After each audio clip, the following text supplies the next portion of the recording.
આકાશવાણી સમાચાર સિમ્પલ ઠક્કર વાંચે છે. સૌપ્રથમ મુખ્ય સમાચાર. પ્રધાનમંત્રી નરેન્દ્ર મોદીએ રશિયામાં વસતા ભારતીય સમુદાયના લોકો સાથે સંવાદ કર્યો. રાષ્ટ્રપતિ દ્રૌપદી મુર્મુ અને સંરક્ષણ મંત્રી રાજનાથ સિંહે જમ્મુ કાશ્મીરના કઠુઆમાં થયેલા આતંકવાદી હુમલાને વખોડી કાઢ્યો. હુમલામાં 5 જવાનો શહીદ. ભારે વરસાદને પગલે મુંબઈ અને આસપાસના વિસ્તારોમાં રેડ એલર્ટ. મધ્ય ઉત્તર પશ્ચિમ અને પૂર્વાંચલ ભારતમાં ભારે વરસાદની હવામાન વિભાગની આગાહી. અને મહિલા ટી-20 ક્રિકેટ શ્રેણીમાં આજે ભારત અને દક્ષિણ આફ્રિકા વચ્ચે ત્રીજી મેચ રમાશે. સમાચાર વિગતવાર. રશિયાની મુલાકાતે પહોંચેલા પ્રધાનમંત્રી નરેન્દ્ર મોદીએ કહ્યું કે વર્તમાન સરકાર દેશની અર્થવ્યવસ્થાને વિશ્વની ત્રીજી સૌથી મોટી અર્થવ્યવસ્થા બનાવવાના હેતુ સાથે કાર્યરત છે. મોસ્કોમાં ભારતીય સમુદાયના લોકોને સંબોધિત કરતા તેમણે આ વાત કહી. શ્રી મોદીએ જણાવ્યું કે ભારતે જે પણ લક્ષ્યાંક મૂક્યા તેને હાંસલ કર્યા છે. શ્રી મોદી આજે 22મા ભારત રશિયા શિખર સંમેલનની સહઅધ્યક્ષતા કરશે. આ સંમેલનમાં પ્રધાનમંત્રી મોદી અને રાષ્ટ્રપતિ પુતિન વચ્ચે રક્ષા, વેપાર, રોકાણ, ઉર્જા, સહકાર, શિક્ષણ, સંસ્કૃતિ અને લોકસંપર્ક સહિતના મુદ્દાઓ પર દ્વિપક્ષીય મંત્રણા થશે. તેઓ પારસ્પરિક હિતના પ્રાદેશિક અને વૈશ્વિક મુદ્દાઓ વિશે પણ ચર્ચા કરશે. બંને નેતાઓ બ્રિક્સ, શંઘાઈ સહકાર સંગઠન, G20, પૂર્વીય એશિયા શિખર સંમેલન અને સંયુક્ત રાષ્ટ્ર જેવા જૂથોમાં દ્વિપક્ષીય સંબંધોની સમીક્ષા કરશે. તેઓ ક્રેમલિનમાં સૈનિક સ્મારક પર પુષ્પાંજલિ અર્પણ કરશે. ઉપરાંત મોસ્કોમાં રોસાટોમ પવેલિયનની મુલાકાત લેશે, જે બાદ પ્રતિનિધિમંડળની બેઠક થશે. શ્રી મોદી ગઈકાલે રશિયા અને ઓસ્ટ્રિયાના 3 દિવસના પ્રવાસના ભાગરૂપે મોસ્કો પહોંચ્યા હતા. આ પ્રસંગે રશિયાના ઉપપ્રધાનમંત્રી ડેનિસ મંટુરોવે તેમનું ઔપચારિક સ્વાગત કર્યું હતું. રાષ્ટ્રપતિ પુતિને પ્રધાનમંત્રી મોદી માટે રાત્રિભોજનનું આયોજન કર્યું હતું. રાષ્ટ્રપતિ દ્રૌપદી મુર્મુએ જમ્મુ કાશ્મીરના કઠુઆમાં સૈન્ય કાફલા પર થયેલા હુમલાને વખોડી કાઢ્યો છે. શ્રી મુર્મુએ સોશિયલ મીડિયા પોસ્ટમાં આતંકવાદીઓના આ કૃત્યને કાયરતાપૂર્ણ ગણાવતા તેઓ આ હુમલાના સજ્જડ જવાબના હકદાર હોવાનું જણાવ્યું. રાષ્ટ્રપતિએ શહીદ થયેલા જવાનોના પરિવારજનો પ્રત્યે સંવેદના વ્યક્ત કરી છે. ઉલ્લેખનીય છે કે જમ્મુ કાશ્મીરના કઠુઆમાં ગઈકાલે સૈન્ય કાફલા પર થયેલા હુમલામાં 5 જવાનો શહીદ થયા છે, જ્યારે અન્ય 5 જવાનો ગંભીર રીતે ઘવાયા છે. કઠુઆના બદનોટા ગામમાં પેટ્રોલિંગ કરી રહેલા સૈન્ય વાહન પર આતંકવાદીઓએ ગ્રેનેડ ફેંક્યો અને બાદમાં ગોળીબાર કર્યો હતો. રક્ષામંત્રી રાજનાથ સિંહે જમ્મુ કાશ્મીરના કઠુઆમાં થયેલા આતંકી હુમલામાં ભારતીય સેનાના 5 જવાનોના મોત પર શોક વ્યક્ત કર્યો છે અને હુમલામાં ઘાયલ થયેલા લોકોને ઝડપથી સ્વસ્થ થવાની પ્રાર્થના પણ કરી હતી. એક સોશિયલ મીડિયા પોસ્ટમાં શ્રી સિંહે કહ્યું કે રાષ્ટ્ર આ મુશ્કેલ સમયમાં આર્મી જવાનોના પરિવાર સાથે અડગ છે. વધુમાં તેમણે જણાવ્યું કે હાલ કાઉન્ટર ટેરરિસ્ટ ઓપરેશન ચાલી રહ્યું છે અને ભારતીય જવાનો આ ક્ષેત્રમાં શાંતિ અને વ્યવસ્થા સ્થાપવા માટે પ્રતિબદ્ધ છે. ગઈકાલે થયેલા આતંકવાદી હુમલા બાદ જમ્મુ કાશ્મીર રાષ્ટ્રીય ધોરીમાર્ગ NH-44 પર સુરક્ષા વ્યવસ્થા કડક કરવામાં આવી છે. આકાશવાણી જમ્મુના સંવાદદાતા જણાવે છે કે આતંકવાદી હુમલા બાદ central industrial security force CISF, central reserve police force CRPF અને જમ્મુ અને કાશ્મીર પોલીસના જવાનોને ઉધમપુરમાં Jammu Kashmir Srinagar national highway NH-44 પર તૈનાત કરવામાં આવ્યા છે. અમરનાથ યાત્રાના યાત્રીઓની 11મી બેચ આજે સવારે ઉધમપુરમાંથી પસાર થઈ ત્યારે એમની સુરક્ષાને ધ્યાને રાખી સુરક્ષા દળો દ્વારા બહુસ્તરીય સુરક્ષા વ્યવસ્થા ગોઠવવામાં આવી છે. દરમિયાન પૂંછ જિલ્લામાં નિયંત્રણ રેખા નજીકના ક્રિષ્ના ઘાટી વિસ્તારમાં સેનાના જવાનોએ એક પાકિસ્તાની ડ્રોનને હવામાં ગોળીબાર કરી તોડી પાડવાનો પ્રયાસ કર્યો. આમ છતાં ડ્રોન પાકિસ્તાની સીમમાં પરત ફરવામાં સફળ રહ્યું.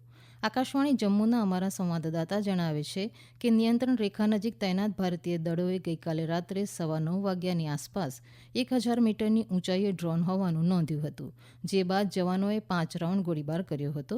થોડા સમય બાદ ડ્રોન ફરી ભારતીય સરહદમાં જોવા મળતા જવાનોએ વધુ 2 રાઉન્ડ ગોળીબાર કર્યો હતો. ભારતીય સેના સરહદીય વિસ્તારમાં ડ્રોન દ્વારા હથિયાર અથવા નશીલા પદાર્થોની હેરફેરની આશંકાને જોતા તપાસ અભિયાન ચલાવી રહી છે. ભારતીય જનતા પક્ષના રાષ્ટ્રીય અધ્યક્ષ અને કેન્દ્રીય મંત્રી JP નડ્ડા આજે કેરળની મુલાકાતે છે. તેઓ તિરુવનંતપુરમમાં ભાજપની કારોબારી બેઠકમાં ઉપસ્થિત રહેશે. લોકસભા ચૂંટણીના પરિણામ બાદ આ તેમની પ્રથમ કેરળ મુલાકાત છે. કેરળમાં ભાજપનું પ્રદર્શન સારું ન હતું, જોકે ભાજપને મળનાર મતોની ટકાવારી જરૂરથી વધી છે. ભાજપના સાંસદ સુરેશ ગોપી ત્રિશુર બેઠક પરથી 72,000થી વધુ મતોથી વિજયી થયા હતા. કેરળમાં આ ભાજપની પ્રથમ બેઠક છે. આગામી દિવસોમાં યોજાનારી સ્થાનિક સ્વરાજ અને વિધાનસભાની ચૂંટણીને જોતા જેપી નડ્ડાની આ મુલાકાત મહત્વની છે. આ સમાચાર આપ આકાશવાણી પરથી સાંભળી રહ્યા છો. આ સમાચાર આપ અમારી YouTube channel AIR news Gujarat પર પણ સાંભળી શકશો. વધુ સમાચાર માટે આપ અમારા ટ્વિટર હેન્ડલ AIR_news_ABAD ને ફોલો કરી શકો છો. હવામાન વિભાગે મુંબઈ સહિત મહારાષ્ટ્રના કેટલાક ભાગોમાં ભારે વરસાદની આગાહી કરી છે. ગઈકાલે વરસાદને પગલે મુંબઈના અનેક વિસ્તારો પૂરગ્રસ્ત થતાં મુંબઈમાં હવાઈ, ટ્રેન અને વાહન વ્યવહારને અસર થવા પામી. આ તરફ રાયગઢ, રત્નાગિરી, સિંધુદુર્ગ, પુણે, સતારા, કોલ્હાપુર અને બુલદાના જિલ્લામાં ભારે વરસાદને પગલે પૂર જેવી સ્થિતિ છે. વરસાદને પગલે મહારાષ્ટ્ર વિધાનસભાના બંને ગૃહોની કાર્યવાહી પણ સ્થગિત રખાઈ હતી. મુખ્યમંત્રી એકનાથ શિંદેએ કહ્યું કે તમામ જિલ્લાઓમાં એજન્સીઓ એલર્ટ પર છે. હવામાન વિભાગે મુંબઈ, રાયગઢ, રત્નાગિરી જિલ્લામાં ભારે વરસાદને જોતા રેડ એલર્ટ જાહેર કર્યું છે. ઉત્તર પ્રદેશમાં પૂરને કારણે 6 જિલ્લાના 200થી વધુ ગામ પ્રભાવિત થયા છે. પૂરને પગલે નેપાળની નદીઓ બેકાબૂ બની છે, જેની અસર ઉત્તર પ્રદેશના નીચાણવાળા વિસ્તારોમાં થઈ રહી છે. રાજ્ય અને રાષ્ટ્રીય આફત નિવારણની ટુકડીઓ રાહત અને બચાવ કામગીરીમાં લાગેલી છે. પીલીભીત જિલ્લામાં બચાવ કામગીરીમાં વાયુસેનાની ટુકડીઓ જોડાઈ હતી. પીલીભીત, લખીમપુરી, કુશીનગર, બલરામપુર, સ્પતિ અને ગોંડા જિલ્લામાં કાંઠા વિસ્તારોમાં પાણી ભરાયા છે. એકલા સ્પતિમાં 44,000 લોકોને જ્યારે લખીમપુરમાં 30,000 લોકો અસરગ્રસ્ત છે. હવામાન વિભાગે પૂર્વીય ઉત્તર પ્રદેશના કેટલાક ભાગોમાં આગામી 24 કલાકમાં ભારે વરસાદની આગાહી કરી છે. હવામાન વિભાગે આગામી 4 દિવસ દરમિયાન મધ્ય, ઉત્તર પશ્ચિમ અને પૂર્વોત્તર ભારતમાં ભારે વરસાદની આગાહી કરી છે. આ ઉપરાંત પશ્ચિમ બંગાળના પર્વતીય વિસ્તારો, સિક્કિમ, બિહાર, અરુણાચલ પ્રદેશ, આસામ અને મેઘાલયમાં પણ ભારે વરસાદની સંભાવના વ્યક્ત કરી છે. દરમિયાન પશ્ચિમ બંગાળના કાંઠા વિસ્તાર, ઝારખંડ, ઓડિશામાં આગામી 5 દિવસમાં હળવાથી મધ્યમ વરસાદની શક્યતા છે. ઉત્તર પશ્ચિમ અને મધ્ય ભારતમાં ભારે વરસાદની આશંકા છે. દરમિયાન ગુજરાત, ગોવા, કોંકણ, મધ્ય મહારાષ્ટ્ર તેમજ કર્ણાટકના તટીય વિસ્તારોમાં મધ્યથી ભારે વરસાદ વરસી શકે છે. દરમિયાન આસામમાં પૂરને પગલે મૃત્યુઆંક 72 થયો છે. 27 જિલ્લાના 22 લાખ લોકોને પૂરને પગલે પ્રભાવિત થયા છે. અંદાજે 3100 જેટલા ગામની 49,000 હેક્ટર જમીનનો પાક ધોવાઈ ગયો છે. રાષ્ટ્રીય અને રાજ્ય આફત નિવારણ ટુકડીઓ ગઈકાલે વધુ 218 લોકોને બચાવ્યા છે. રાજ્ય સરકારે અસરગ્રસ્ત જિલ્લાઓમાં 245 રાહત શિબિર ઉપરાંત 298 જેટલા ભોજન વિતરણ કેન્દ્રો બનાવ્યા છે.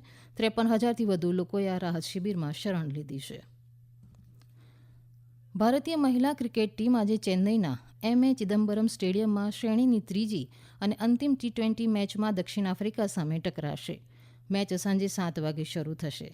દક્ષિણ આફ્રિકા પ્રથમ મેચ 12 રને જીત્યા બાદ શ્રેણીમાં 1-0થી આગળ છે, જ્યારે બીજી મેચ વરસાદને કારણે રદ કરવામાં આવી હતી. હરમનપ્રીત કૌરના નેતૃત્વમાં ભારતીય ટીમ આ મેચ જીતીને શ્રેણીમાં બરોબરી કરવાનો પ્રયાસ કરશે. જમ્મુ કાશ્મીરના ગત માસથી શરૂ થયેલી અમરનાથ યાત્રા શાંતિપૂર્ણ રીતે ચાલી રહી છે. રક્ષાબંધનના રોજ શ્રાવણ પૂર્ણિમા પ્રસંગે અમરનાથ યાત્રાની પૂર્ણાહુતિ થશે. ગઈકાલે વધુ 24,879 શ્રદ્ધાળુઓ બેઝ કેમ્પથી પવિત્ર ગુફાના દર્શન માટે રવાના થયા હતા. આ સાથે જ 52 દિવસ ચાલનારી અમરનાથ યાત્રા કરનાર શ્રદ્ધાળુઓનો આંકડો 2,07,000ને પાર થયો છે. ભારતીય ઓલિમ્પિક એસોસિએશને 4 વખતના ઓલિમ્પિયન અને 2012 ઓલિમ્પિક ગેમ્સમાં પુરુષોની 10 મીટર એર રાઇફલમાં કાંસ્ય ચંદ્રક વિજેતા ગગન નારંગને 26 જુલાઈથી શરૂ થનારી 2024 પેરિસ ઓલિમ્પિક ગેમ્સમાં ભારતીય દળના શેફ ડી મિશન તરીકે નિયુક્ત કર્યા છે. અંતમાં મુખ્ય સમાચાર. પ્રધાનમંત્રી નરેન્દ્ર મોદીએ રશિયામાં વસતા ભારતીય સમુદાયના લોકો સાથે સંવાદ કર્યો. રાષ્ટ્રપતિ દ્રૌપદી મુર્મુ અને સંરક્ષણ મંત્રી રાજનાથસિંહે જમ્મુ કાશ્મીરમાં કઠુઆમાં થયેલા આતંકી હુમલાને વખોડી કાઢ્યો. હુમલામાં 5 જવાનો શહીદ. ભારે વરસાદને પગલે મુંબઈ અને આસપાસના વિસ્તારોમાં રેડ એલર્ટ. મધ્ય, ઉત્તર પશ્ચિમ અને પૂર્વોત્તર ભારતમાં ભારે વરસાદની હવામાન વિભાગની આગાહી. અને મહિલા T20 ક્રિકેટ શ્રેણીમાં આજે ભારત અને દક્ષિણ આફ્રિકા વચ્ચે ત્રીજી મેચ રમાશે. આકાશવાણી પરથી સમાચાર પૂરા થયા.